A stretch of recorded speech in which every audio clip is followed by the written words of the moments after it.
I'm BG. I'm an accidental VC. I'll talk about my background a bit. I've been a partner at San Francisco, Austin. Should I use the mic or you guys can hear me? Mic is better? Okay. It's got my voice is already so loud.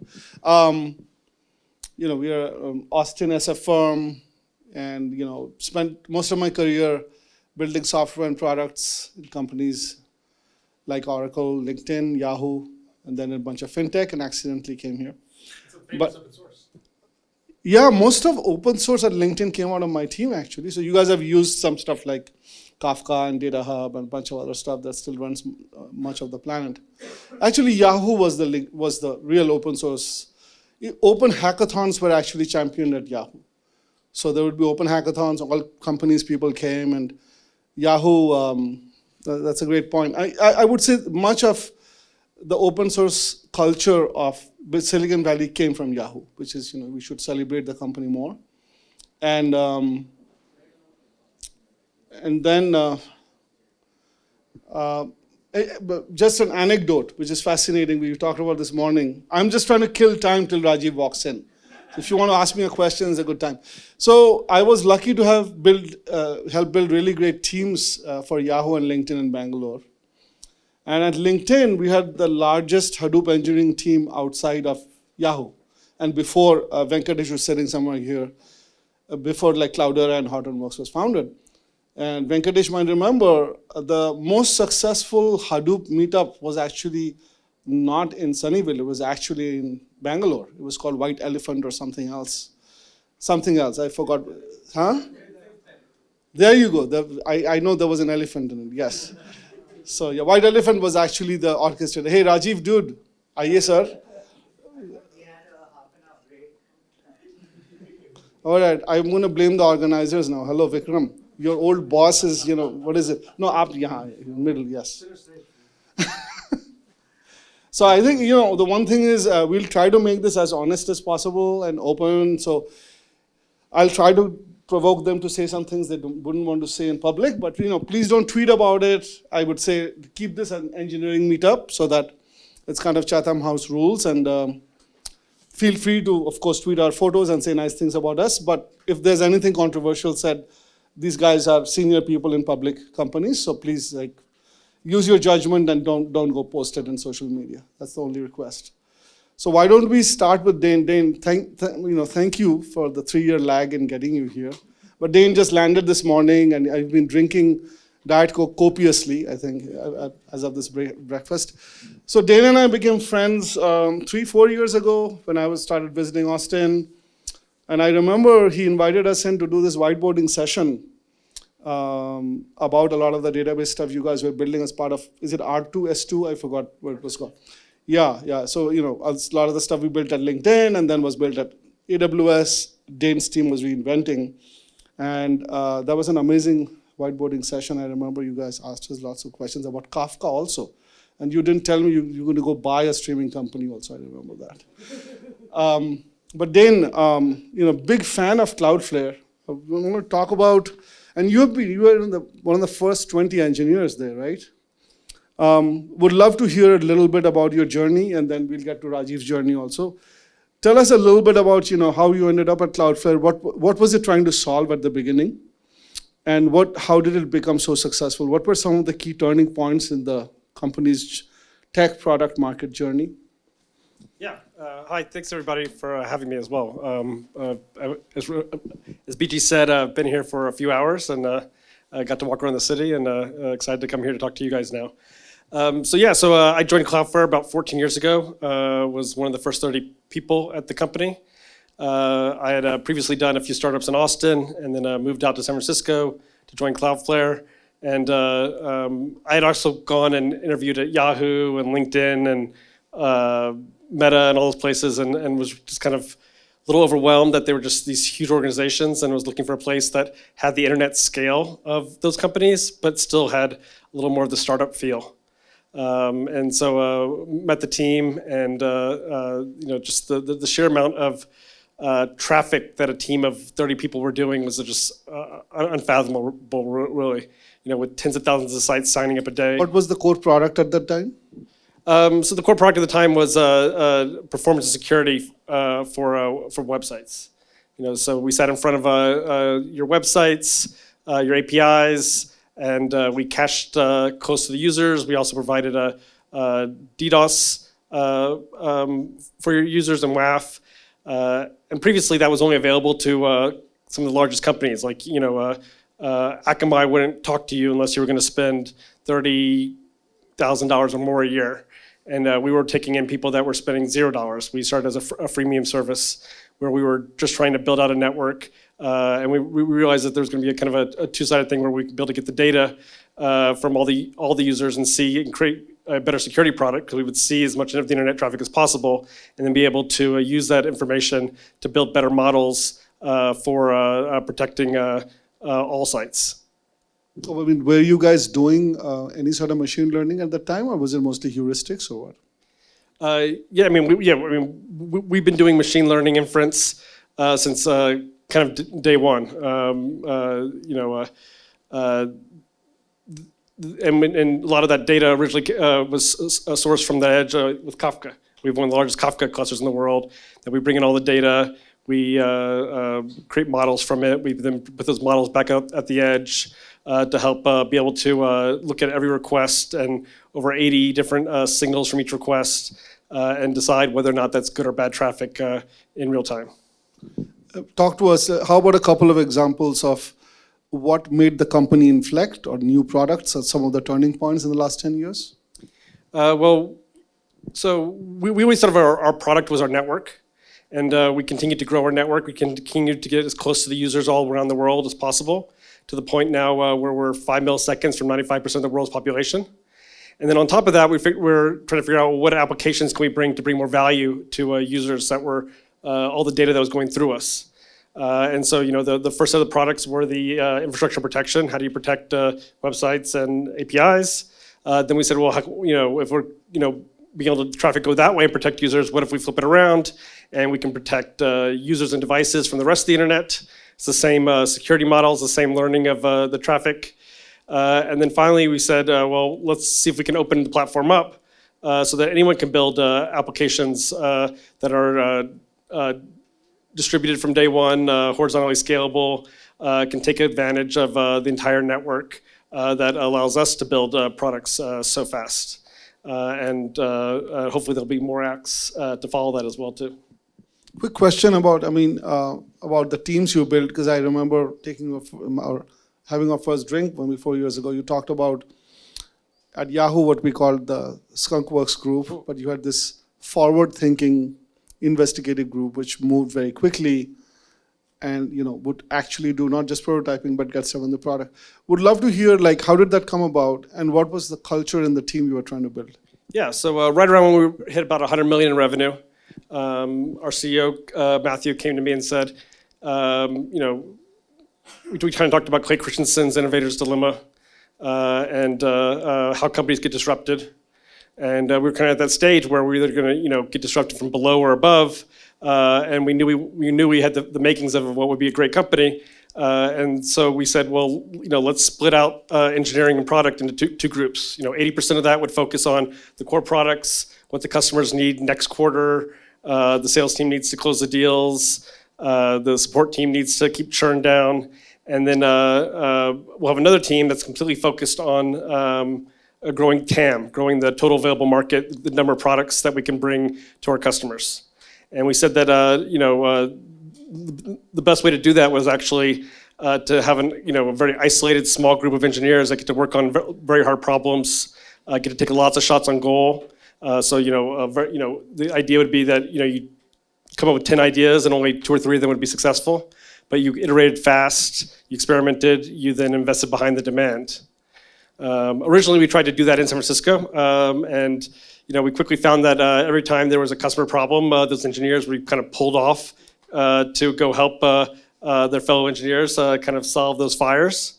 So we said, I personally wanted to go back to Austin, and so we said, okay, how about this? Let's go back to Austin. At that time, 2016, most companies in the Bay Area that were going to Austin were going back there to send kind of sustaining engineering or back office applications there.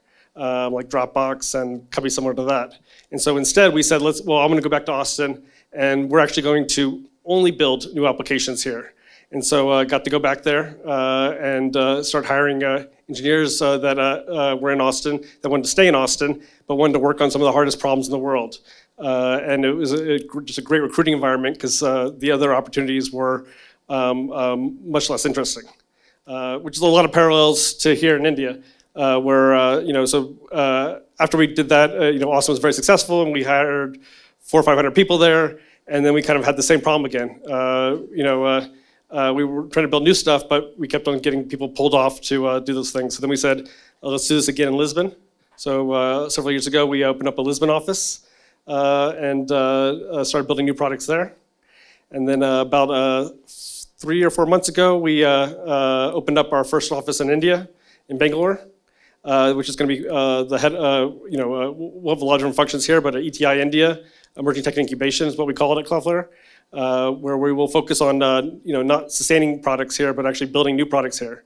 And I think it has the same kind of formula as Austin did, where a great university, kind of an entrepreneurial spirit, similar to Lisbon, and then here, where I think there's the talent, there's the drive, and there just needs the opportunity to go innovating. You've already seen the start of it, where there's there's a few dozen huge unicorns that have already come out of here, but I bet over the next 20 years, India will potentially surpass Silicon Valley for the number of unicorns that come out of it. There's just so much opportunity here with just the growth of the economy and the education system and the work ethic. Yep. Thanks, Jin. All right, I come to my old friend Rajiv. Rajiv, when did you move? Were you at Yahoo Research when you moved? No, I moved in 2004. When you were at to Bell start Bell Labs research here in 2004. So my memory, I used to run a fairly large gig at Yahoo called Yahoo Right Media, which is a company we bought for a lot of money. And we were actually the market leaders ahead of DoubleClick.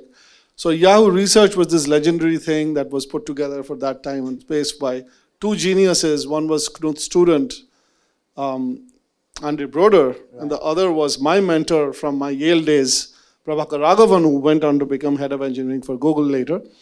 And I remember when Rajiv was hired and I met him the first time. So Prabhakar and Andre would send a few AI people over to my team while we were running engineering. We would never let them push code to production, but they did all the machine learning stuff. And I remember meeting Rajiv for the first time in the Yahoo cafeteria. Here I remember there was a terrace or something, I forgot the building. And I'd heard that he's one of the smartest guys, and I couldn't understand a word of what he said because I didn't know much AI. But his reputation, I still remember, was like he was one of the finest hiring managers of Yahoo. I've never told you this. And I heard this today from Gaurav, head of AI at Reliance, about this recruiter. So I'm trying to say nice things because you were late to the panel. Tell us a bit about your journey. We know that you went from IIT to UT Austin, did your PhD.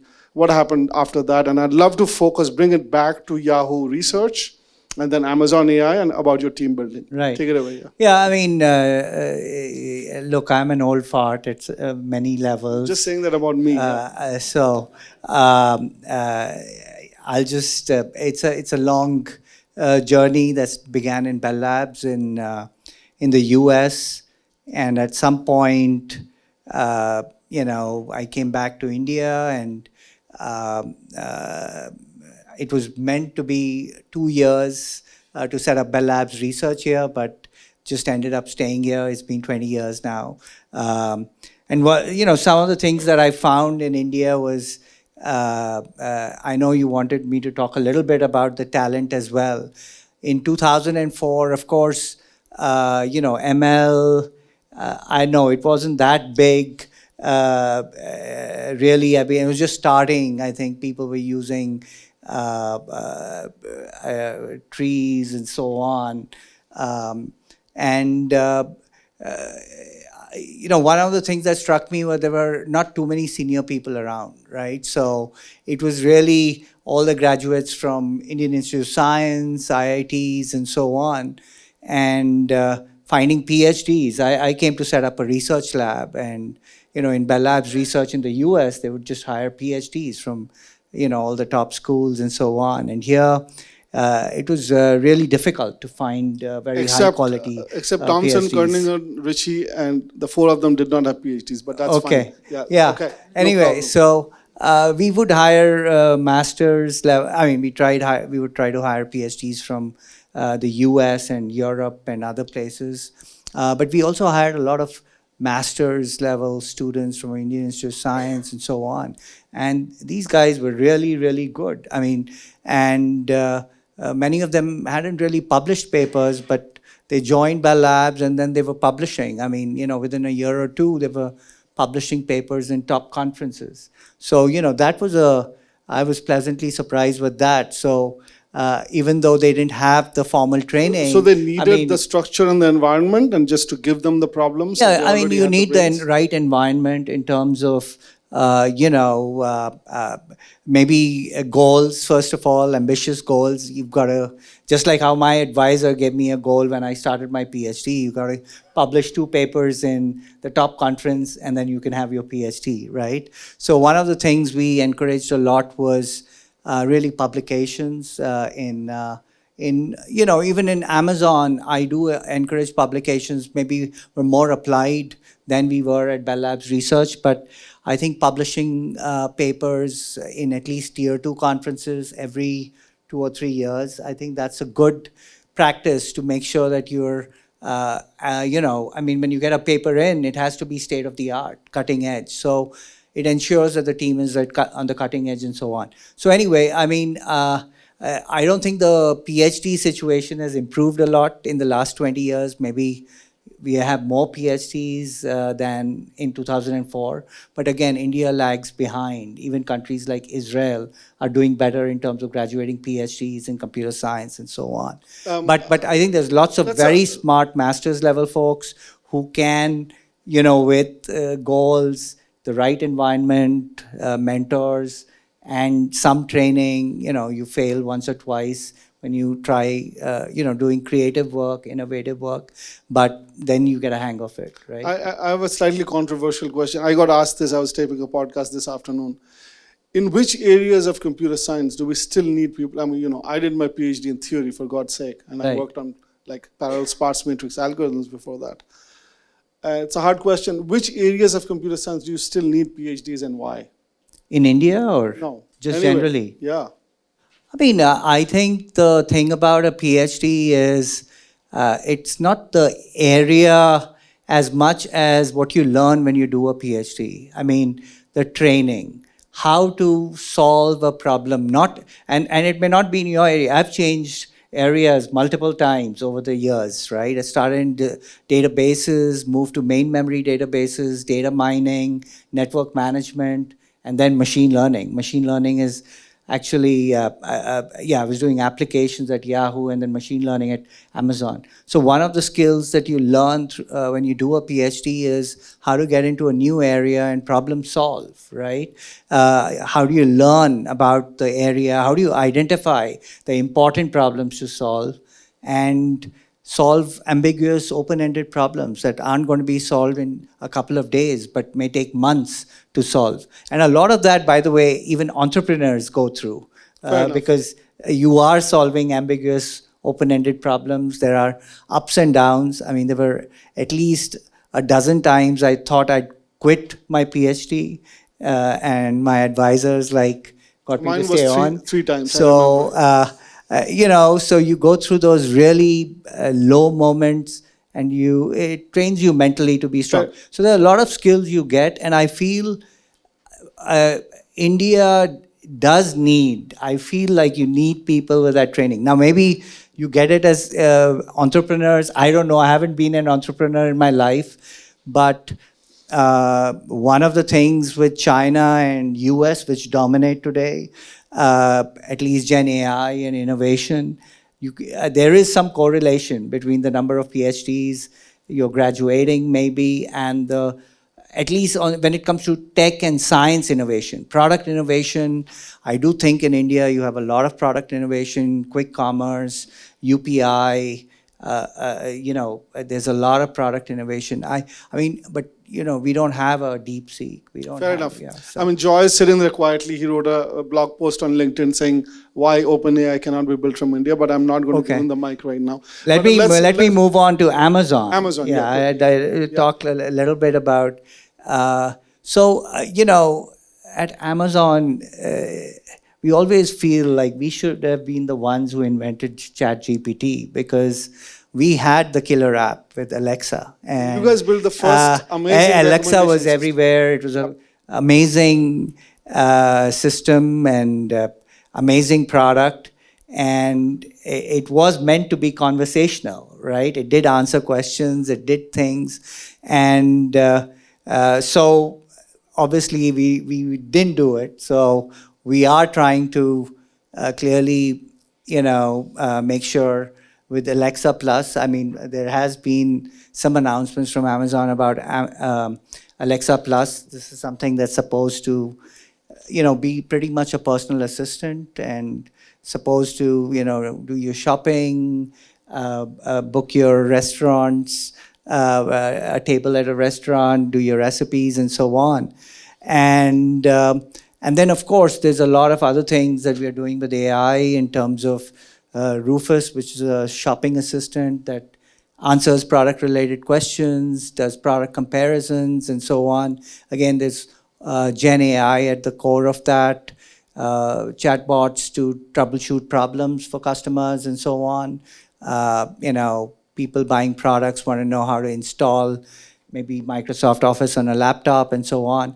And then, of course, we run a marketplace. In India, it's pretty much sellers. So there's a whole lot of Gen AI applications that we're building that are seller-facing, helping sellers to list products, for example, on Amazon, make it really easy for them to do listing. Don't, enter a whole bunch of attributes and so on. Yeah. Dane, I mean, obviously AI is the buzzword of our time now. When did Gen AI applications started showing up in the Cloudflare? Can you just tell us when things started inflecting, why, what kind of traffic? That's the first question for you. And then I will take the question to our favorite topic, which is software engineering with AI. I'll get to that later. But you want to talk about a little bit about where did things inflect at Cloudflare? What are the main problems there, and what new systems problems and infrastructure problems got exposed because of that you had to go solve? Yeah.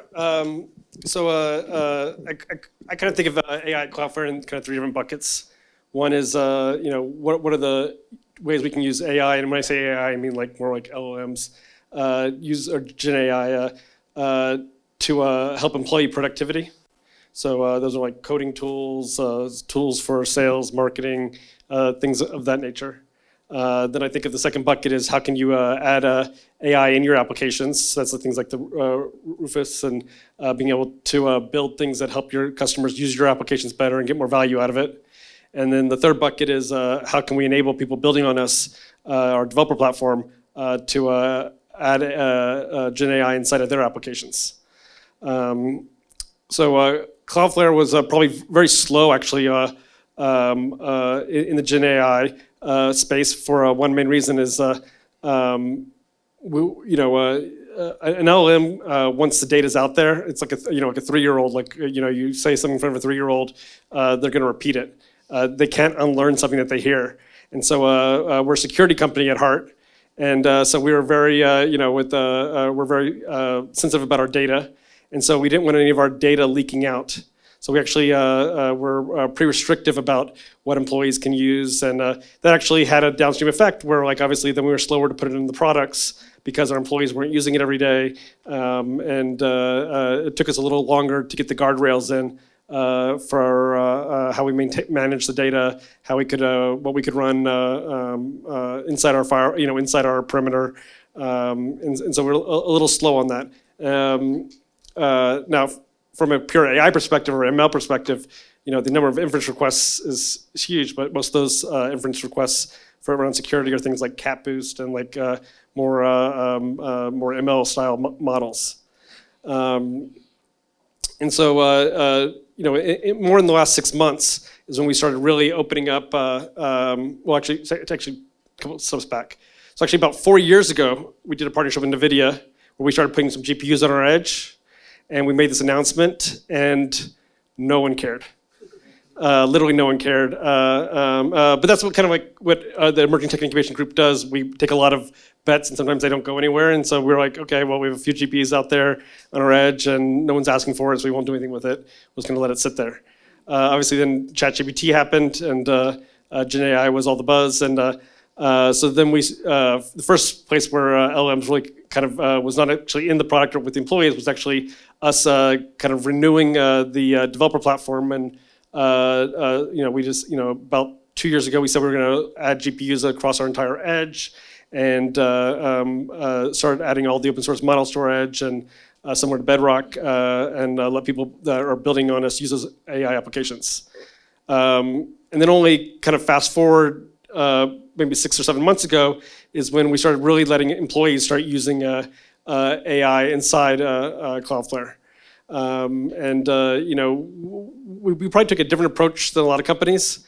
We actually started by only allowing our, what we call our P5 and P6 engineers, Amazon L6 and L7. So basically, you're very senior engineers. We decided to let them use it,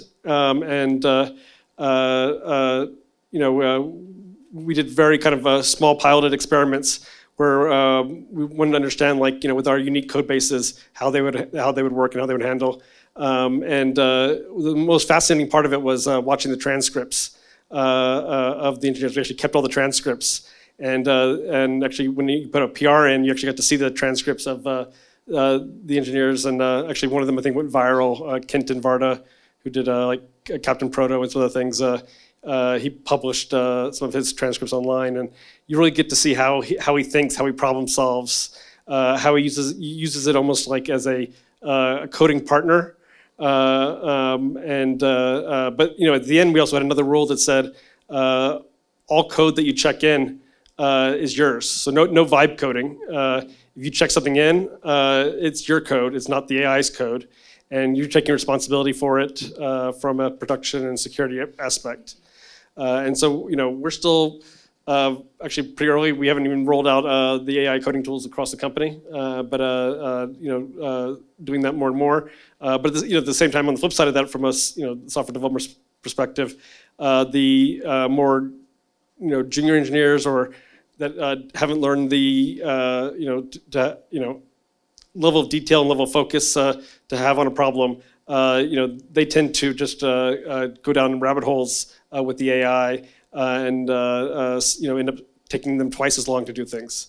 So we're trying to find that balance of how you introduce these tools and you actually get that huge productivity gain, but you continue to mature and your engineers that are kind of coming up so that they learn how to problem solve. It actually kind of goes into the PhD. You mentioned. Yeah. The PhD, reason for the PhD is not necessarily what you actually did during the PhD, it's how you learned how to problem solve. And that's really what engineers, that's what's going to differentiate engineers from the AI, I think. I know there's talk of reasoning and all that, but I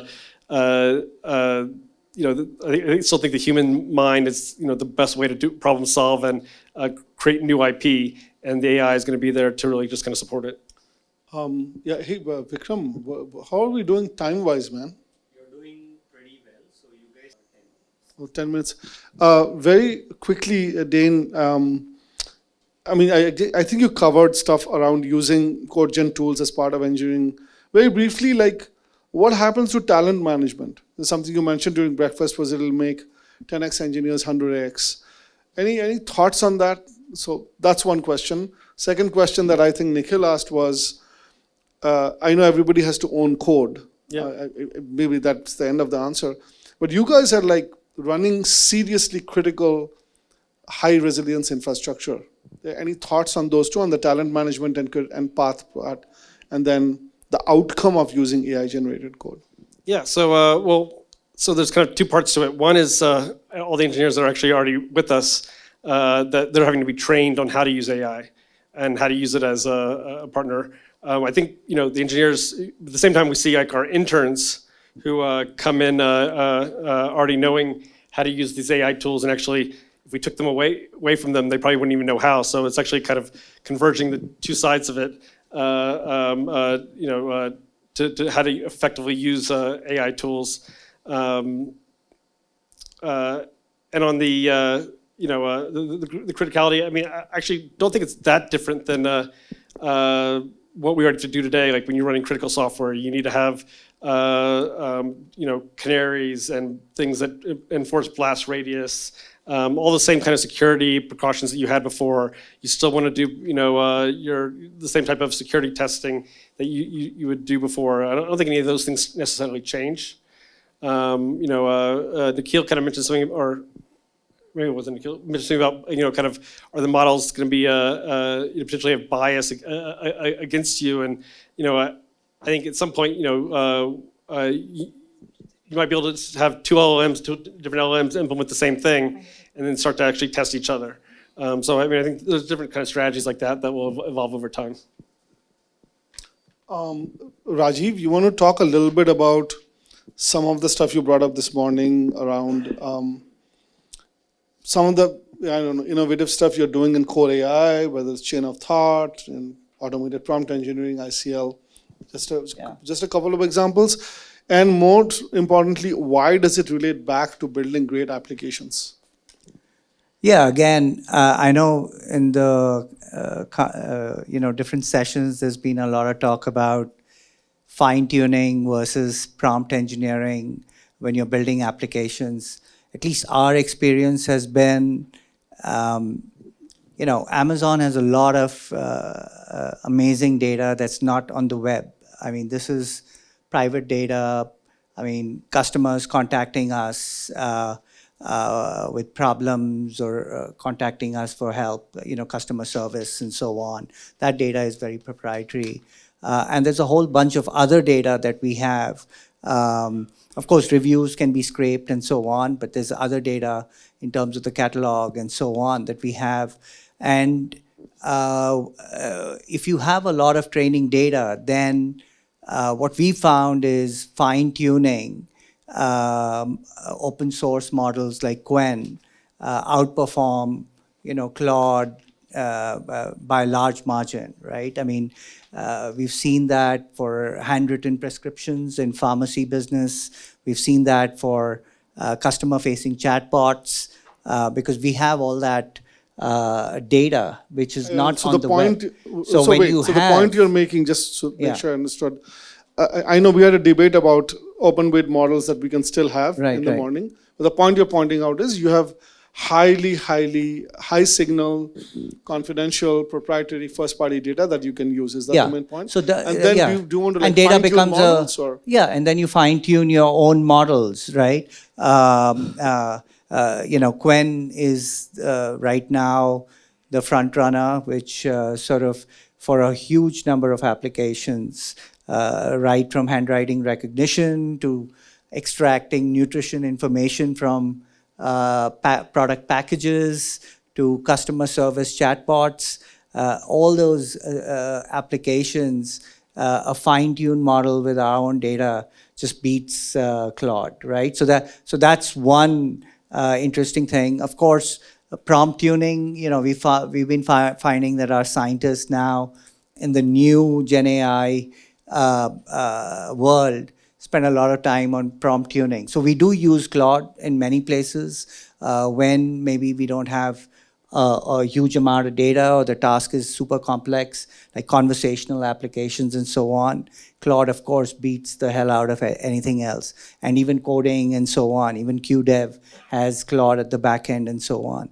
Another place where we do spend a lot of time is, of course, prompt tuning and so on. And again, there's a whole bunch of tools, open source tools, Opro, DSPy, all of them, use LLMs to fine tune the prompt based on an evaluation set and errors that are seen there, right? So I'd say that's another, dealing with hallucination using various techniques like verification, reflection, and so on. And the final point I'd make here is around agentic AI. And this may be controversial, but again, I mean, there is a tendency now, at least I've seen, and within Amazon itself, non-experts using Gen AI for everything, right? Including recommending bid values, bid keywords, all sorts of stuff, right? People think that, well, Gen AI has the answers, and just because it comes from Claude or ChatGPT, it is God's word, right? But I think I don't think LLMs are going to solve every problem optimally, right? So for example, Amazon has a highly fine-tuned web search engine, right? So when a user asks a question like, what are the best laptops for gaming, right? You're better off going to the search engine than trying to get the LLM to answer it, right? You have to find out what the requirements for gaming laptops is. Maybe there's a certain amount of RAM, there's a certain amount of, certain kind of preprocessor that you need, and then search on Amazon for a laptop that meets those specs, right? So this is a complete plan that you need to generate. And agentic AI would do a lot better with tools and so on, right? So I think it's important to use tools and not use LLM for everything. There are specialized tools that you can build that will do much better than LLMs on specialized problems when it comes to optimization and so on. And so the LLM needs to learn how to interoperate with specialized tools. Dane, you want to say something? I saw you sit up.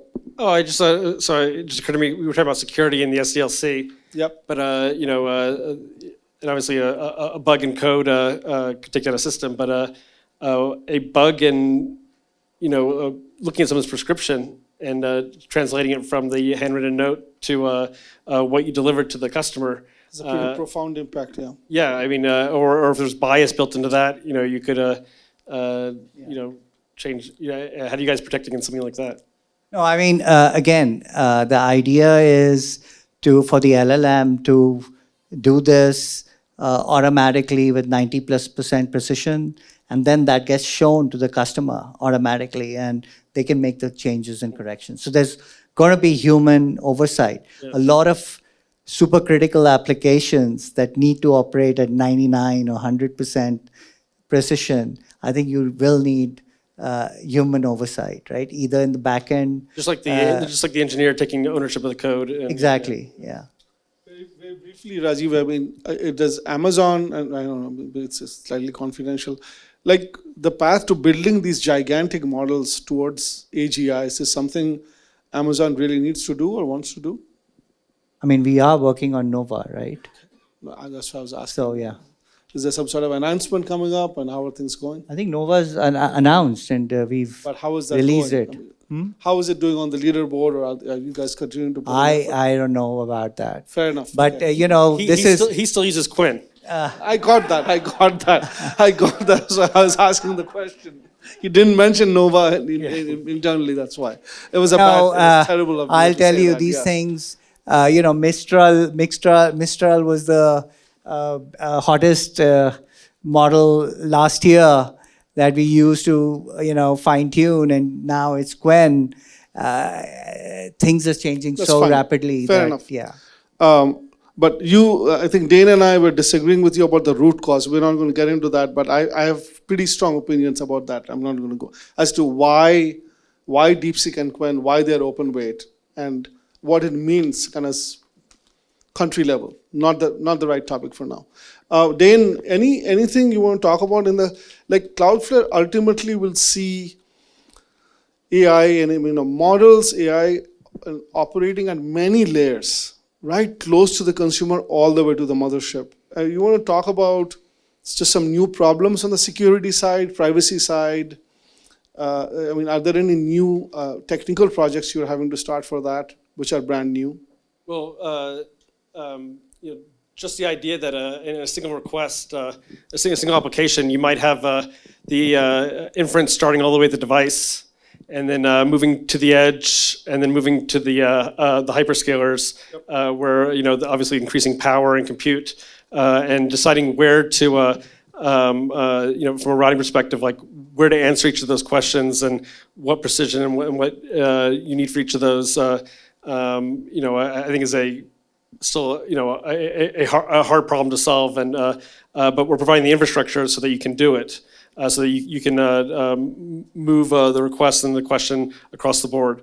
And Cloudflare kind of has the tools that kind of span that. So, obviously people run LLMs on their devices.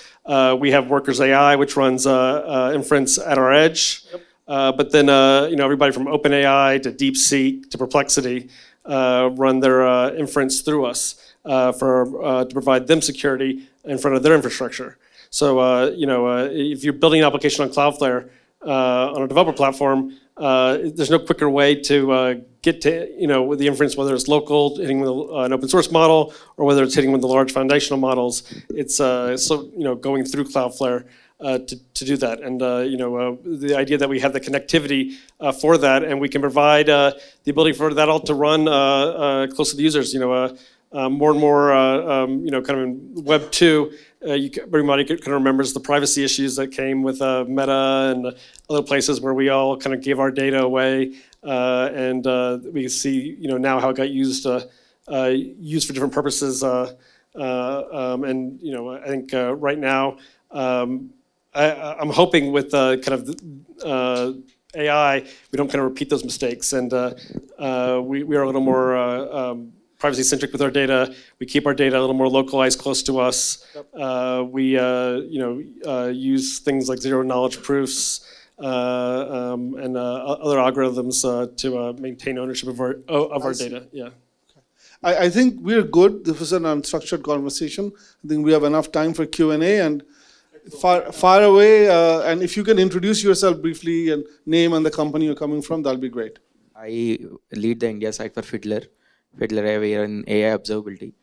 Dane, I have two questions to you, right? I think Bhaskar mentioned one of them, but not sure. So how did the actual traffic patterns change after the Gen AI? Like, have you noticed anything? Because Cloudflare serves a major part of the internet. Have you noticed any changes there? The ChatGPT kind of happened at the end of COVID, where traffic was already going up like pretty astronomically on the web.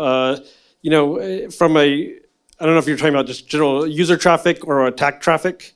They both have gone up pretty substantially, and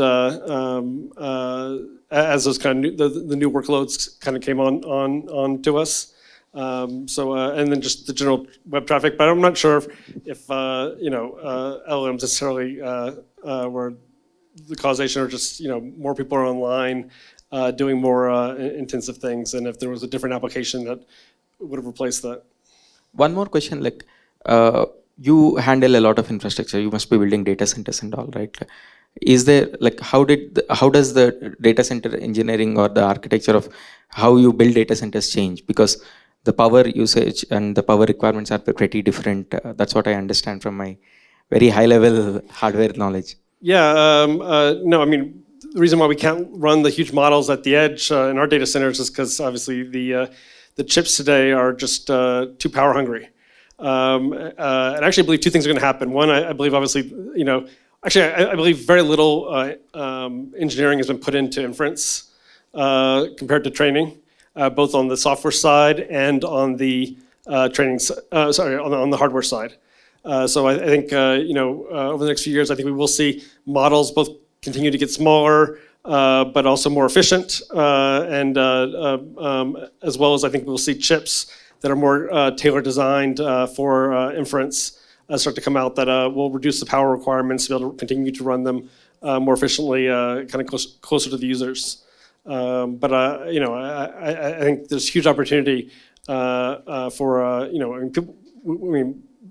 we've spent billions. We were kind of talking about the open source models, but we've spent billions of dollars and probably at some point trillions of dollars to train these models. And at some point, there's going to need to be true business value that all these companies receive back from that, and that return has to be pretty huge, which means there's going to be a lot of inference compared to what there is today. If we do what we did today, there wouldn't even be enough power in the world to use the current chips to do that. And so I think evolution needs to happen on both sides. I mean, Cloudflare gets very good at for us, we run our infrastructure very hot, and so we get 80% utilization kind of across the board. And so, every percentage that we save means we can serve more with our existing hardware. We've been able to rewrite our own inference engine right now just for one model, just for Llama. That's with just a couple engineers on it for the past 6 months, it serves at about 30% more efficient. I don't think that, these engineers are great, but I think that just more speaks to the fact that there's just so little focus that's been put on inference right now. I'll just read out a question if somebody typed it into a chat somewhere. So please say who you are. First question for Rajiv. Any tips on hiring engineers and data scientists keep your responses to less than a minute. Any tips on hiring engineers and data scientists with PhDs in terms of rigor, but with a strong product delivery mindset? Hiring PhDs with a strong product mindset. So you want the PhD level rigor, because with a lot of data science work you do now, or we do now, we need that rigor. But in a fast evolving space, you want the product level delivery as well, right? And that's been right. Generally. I think the important thing is, again, the environment. It depends on what the incentive structure is when you hire somebody in, right? If it is going to reward research publications, then you're going to get that behavior. If you're going to reward, give a higher weight to product impact and bottom line impact, then you're going to see people focus more on, aligning with product and so on. So I think how you manage these organizations, how you set up the incentive structure, that's more important. I think hiring a PhD who's, you will get the rigor. But if you want the behavior change on being more customer focused, more product oriented, I think the incentive structure has to be such. I think I would say, given my generation, I have had significant. I was a summer student at IBM Yorktown during my PhD. I think we're living in a different time. Around at that time, if you look at the Bell Labs and the IBM, basically those were the two, and partly Xerox PARC and SRI. It was a different level of monopoly and early technology that created these. You had this balance sheets and cash flow, same that could enable people to do non-product focused research. Then you had same balance sheet from Google, right? Google X, most of which didn't work. If you look at what's happening at Google, and then you look at DeepMind, Mahesh is going to jump on me. There was not a lot of product focus. So it's a difficult question. It has to do with how much you let people be creative and open-ended, and how much do you actually cut it down. I think it's a very hard trade-off. Just a comment. So I mentioned at Cloudflare, we have obviously the core engineering. When I mentioned the ETI, emerging tech incubation. Yeah, that was actually question have, number 2. We actually have research before that. So we actually have 3 different tiers. So research is about 3 to 5% of R&D. ETI is about 10 to 15%, and then the core is 70, 80%. And I actually think you hire people that have those different incentive structures in each of those, and then you kind of pull the the research team. They should be hitting maybe 10% success rate, if even that, because you want them to be really audacious and ambitious.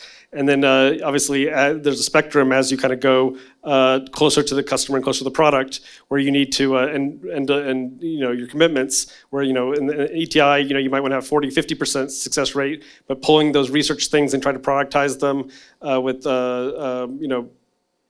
people that are a little more product focused, and then finally the product engineers that are even more customer focused, that are kind of at the other side of the spectrum. It segues into a question for you, Dane, and please identify who asked the question. Dane, when you build a remote location for futuristic product innovation and innovation more than development, how do you ensure that the team is integrated into the larger engineering org?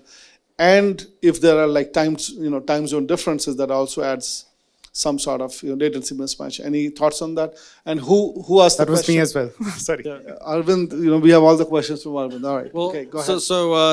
So far, every time we've opened up, whether Austin, I moved there. When we opened up Lisbon, our previous CTO moved there. So we were always bringing in, literally someone that, fairly senior person that could help drive that the culture and continuity with the rest of the org. In India, we decided to acquire a small company that had a founder that we spent a lot of time with, and Abhishek sitting in the back of the room, and we felt very like-minded, and we thought that we could spend time with us and kind of train to how we do things, but also bring in a unique perspective of being an entrepreneur and founder in India. And so, that's how we're kicking off the India office. Yeah.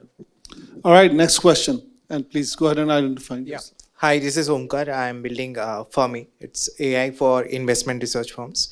So my question is for Dan. With Cloudflare launching their agentic SDK, how do you see developers developers' experience being reshaped in terms of routing, performance? For our agent SDK, you said? Yeah.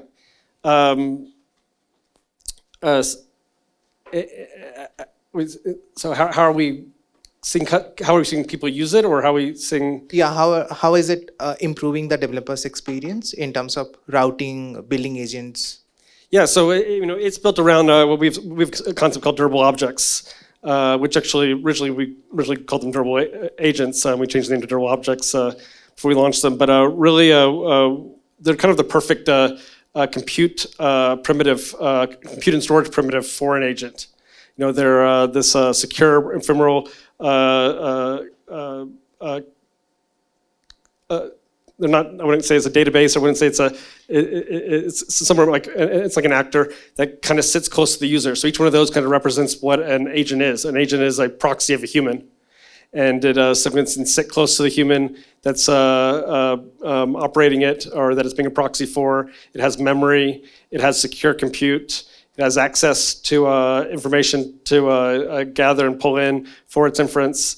And so our entire agent kind of infrastructure is built around this concept of these durable object primitives that kind of move around with the users and can easily be spun up and spun down very cost effectively. A question to Dean, and maybe like a product/business question. I'm Rushank, by the way. We're building Portkey's AI gateway.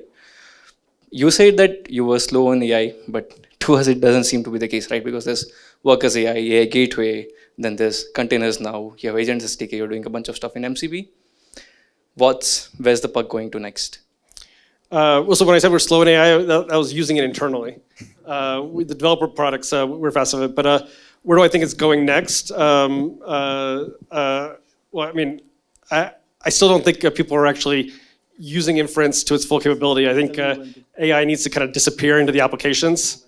I don't think a chat interface is what we're brute forcing multiplication on a GPU for. I think there hopefully will be when AI kind of disappears into your application and can just more operate as part of your normal business flow, then I think that's so I think it's really the UX and that's going to be evolved over the next few years as it becomes kind of ubiquitous. It's everything from voice and like beyond. Voice, so yeah, so that's what I mean. Actually, the company we acquired here, Dite, we acquired it because we believed kind of real time and voice and were very important to rounding out the AI agent experience to basically meet people where they are.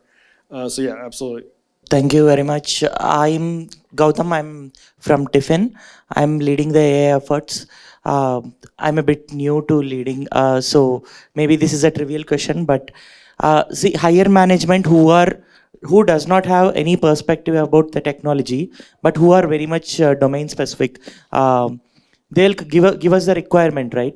While converting that requirement into a technological roadmap, which may take longer time, how to convince the management people that saying that this is the time that it actually takes to do this. Because like simply like the higher management will say that engineering team is delivering the goals within a week, but as an ML team, why are you taking a month or two to get these things done? Because things takes time, but how to convince the other stakeholders? Yeah, I mean, typically influencing and convincing has to be based on data. So I think you should collect the data of what is involved in building a model, right? I mean, a lot of people are not aware of all the steps it takes in building a model in terms of collecting data, making sure the quality of the data is right. Sometimes traditional models require features to be built, and then there is the training the model, evaluation.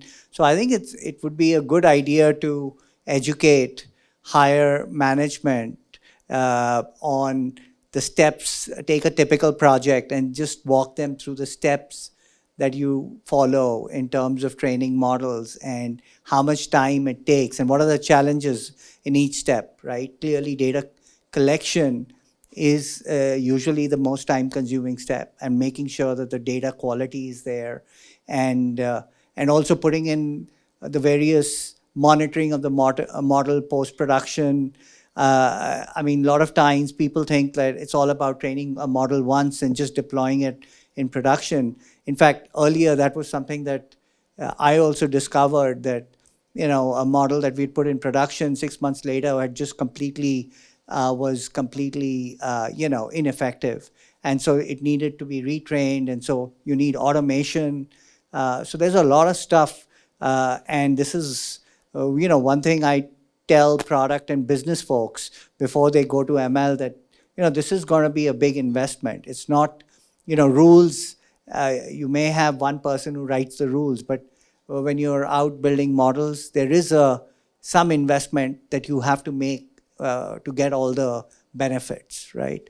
So I think you have to go with data. Anytime you want to influence or make a case for yourself, you have to dive deep into the details, write up a doc in Amazon. That's how we do it. We write a 6-pager on what all the data that you have, and that's how you kind of convince and influence, I would say. Typically in CDN brings content to the edge, right? Now we're bringing the GPU compute to the edge, right? Is this sort of new, and what kind of applications are using compute on the edge? And also, like, do you have any idea what percentage of traffic is being served by compute on the edge, like GPU on the edge versus GPU on the cloud? So, I mean, the type of applications that people are building on the edge, vary pretty broadly. Everything from e-commerce companies that build the entire kind of shopping cart experience on the edge. You can build full stack applications. It's very opinionated how you have to build it, so you don't usually port legacy things. So it's usually new greenfield projects that get built on the edge. But it's pretty much any type of applications besides heavy compute and heavy storage type of applications. Things that are real time are very latency sensitive. Obviously have a huge advantage of being on the edge. So we obviously see a disproportionate number of those type of applications. Oh, and so from the Gen I perspective, yeah, I mean the Gen I perspective, it's definitely, up until recently, we only had up to like 20 billion parameters. Now we have up to 80 billion parameter type models at our edge. And depending on the day of the week, sometimes the foundation models like OpenAI are just so far beyond what any of the open source models are, and sometimes it flips back, and we kind of see that kind of oscillate back and forth. For where people are running those, and but people that kind of train their own models, it's probably the largest amount of traffic on the edge. So people that are training, especially video and image models, where because right now, the speed of light is not the determining factor for the speed of the inference in most cases. The way where it does matter is when you actually have to deliver a huge image, and then you do have to move it, then the speed of light becomes a little more of a factor there. So things more around images and video is where we see kind of the largest number of. That's where it goes also back to the real time and video and side of things. Hi, I'm Gaurav. I'm co-founder and CTO of Neo. So just like I have two-part questions. First is both for Rajiv and Dane. The specific technical or business standpoint challenges that you're currently observing while developing the AI models and productionizing them. That's for both. And second is more around as we see, there are foundational models which keep on coming in from OpenAI, Anthropic, and many more. They keep on beating each other on the leaderboard, on the benchmarks. So do you still see that there is scope for new entrants in this space, or do you see that building more specialized models instead of generalized foundational models could be a better opportunity, or it's about that LLM battlefield is almost gone? I mean, again, I think it's very early to say whether it's going to be the foundational models or smaller fine-tuned models. I mean, in our applications, we use both, right? I mean, Claude, the performance like for coding and for conversational type applications is just out of the charts, right? You can't kind of get a small fine-tuned model to kind of reason and operate the way Claude does. So Claude is used quite a bit within Amazon. And then, of course, where we have a lot of data, we do use fine-tuned models. And everything is completely data-driven. At the end of the day, you have metrics that you measure for different types of approaches, right? So we just benchmark a whole bunch of models. And within Amazon, we're more focused on Claude, Nova, and open source models like Qwen, Mistral, and so on. And in terms of challenges, latency is a huge challenge. If you talked about technical challenges with deploying models like Claude, latency, hardware costs are challenges. Hallucination is a challenge. So I think those are, so that's why you want to kind of figure out how you reduce latency with smaller models wherever you can with fine-tuned knowledge distillation and so on. And also hallucination through prompt tuning and RAG and verification, reflection, and so on. So I'd say those business challenges. Yeah, I mean, again, I think building, Nova is something that, again, clearly I think hasn't, the performance still needs to keep improving compared to Claude and others, yeah. Dane, any takes? Yeah, technical and business challenge. Yeah, we talked a little about this morning where we're talking about, unlike an more traditional ML model where you could write it down on paper and as an algorithm, these LLMs and generative models, they have a huge cost, and so there's not the same just anyone can go out there and just build it. You need the capital, you need the balance sheet of companies like Amazon and Google and people like OpenAI who can raise huge amounts of money to build them. But who's to say that the current kind of transformer LLM model is the same way we'll think about Gen AI and in 5 years from now we might find another way that's a lot more effective, and it turns out you don't need to burn billions on training the large models. But in the short term, I think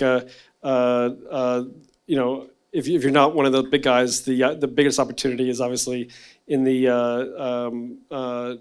vertical fine-tuned models. I think we should probably wrap up. I think Dana and Rajiv we'll just put handcuffs on them and make them stay while they eat. So feel free to come and mob them, ask them questions. And big thanks to Vikram and Venkat and Venkatesh, the 3 Vs who put this forum together. Big thanks. And I'm the guy who's pocket they cut, so all the money came from me. But thanks for doing this, three of you, and took a lot of work from you guys. And thanks to Rajiv for jumping in with 1 day notice, and Dane for flying in from Austin. I hope you guys continue this and people give back to the community and actually create some measurable differences. It's an honor for us to sponsor it. Thank you for coming. Yeah, and thank you everyone.